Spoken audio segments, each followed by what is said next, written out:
Curse of the Kichai Shaman.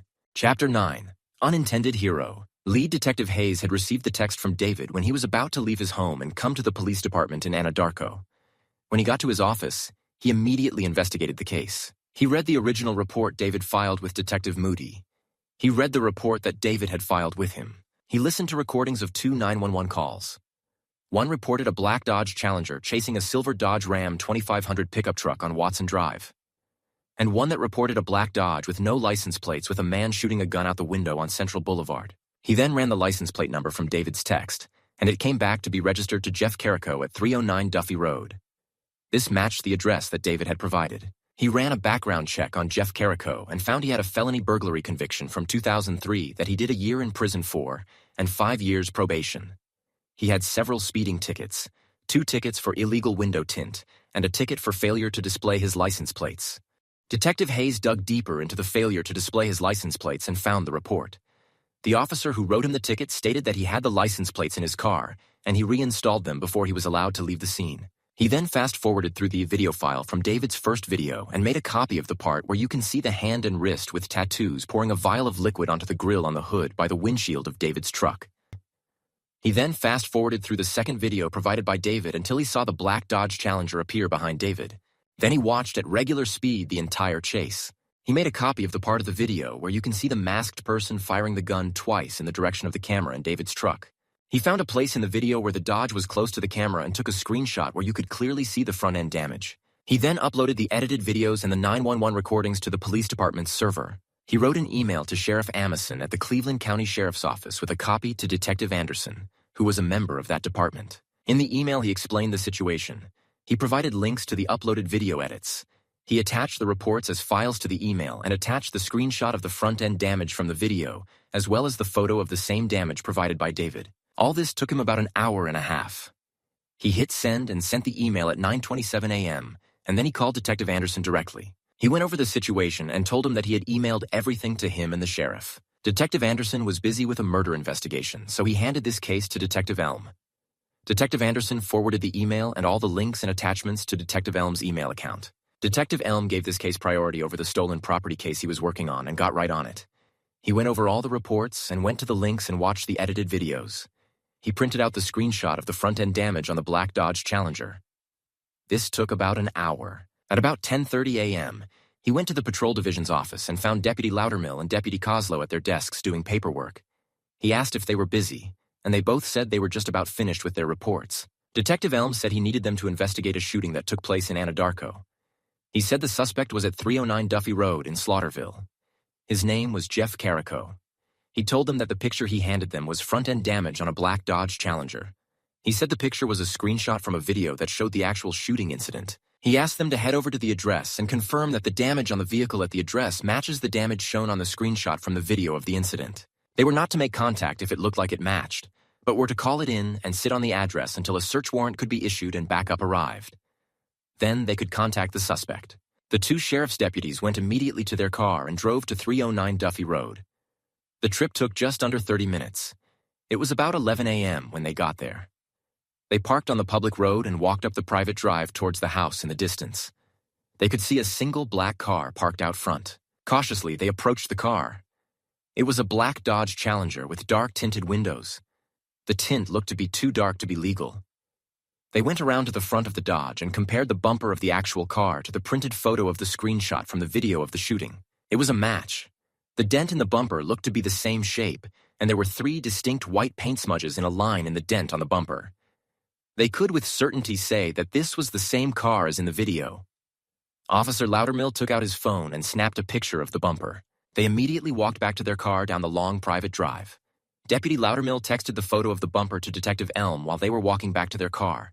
They called in on the radio as they sat in their car and waited. They took turns watching the house. While Deputy Coslow was looking, he saw a man open the door. The house was far away, but he was sure someone opened the door and looked out. Deputy Coslow said, "He knows we are here. I saw him open the door." Jeff Carrico had looked out the door of his house and had seen the county sheriff's officer's car out there. He immediately called his younger brother Ethan Carrico. He told his brother that there were cops outside on the road and not to come home.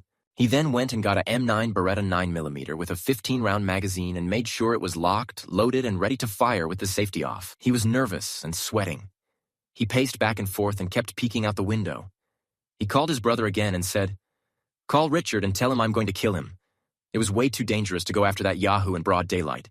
He has ruined everything." He hung up the phone and threw it on the couch and nervously kept pacing with the Beretta M9 in his hand. Deputies Loudermill and Coslow were still out there waiting. Back at the county sheriff's office, Detective Elm had received the photo of the bumper of the black Dodge Challenger and could clearly see that it was a match. He rushed back to his desk and got on his computer and filled out a request for a search warrant.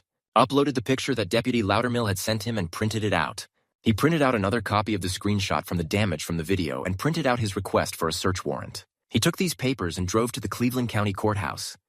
It took him 2 minutes to get from his office to the chambers of Judge Hunsucker. She was in her chambers and read the request for a search warrant. She got on her computer and went to the link listed in the search warrant request and watched the edited video of the shooting. She then issued the search warrant. It took her 5 minutes to type it out and get Detective Elm a signed copy.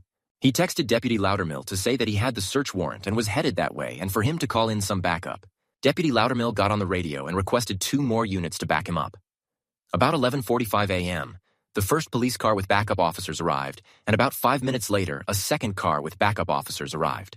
There were now 3 police cars out in front of Jeff Carrico's house. He saw them by peeking through the blinds.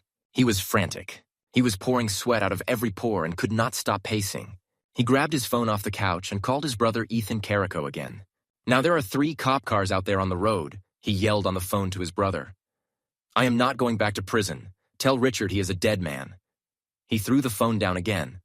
At 12:10 p.m., Detective Elm arrived with the search warrant.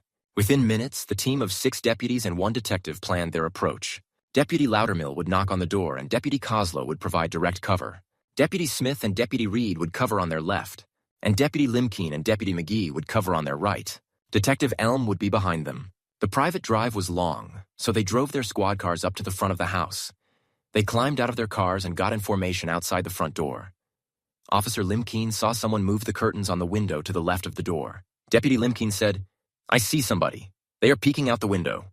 Jeff Carrico, who had just peeked out the window, picked up the phone and called his brother again. Deputy Loudermill yelled, "Sheriff's office, search warrant, open the door."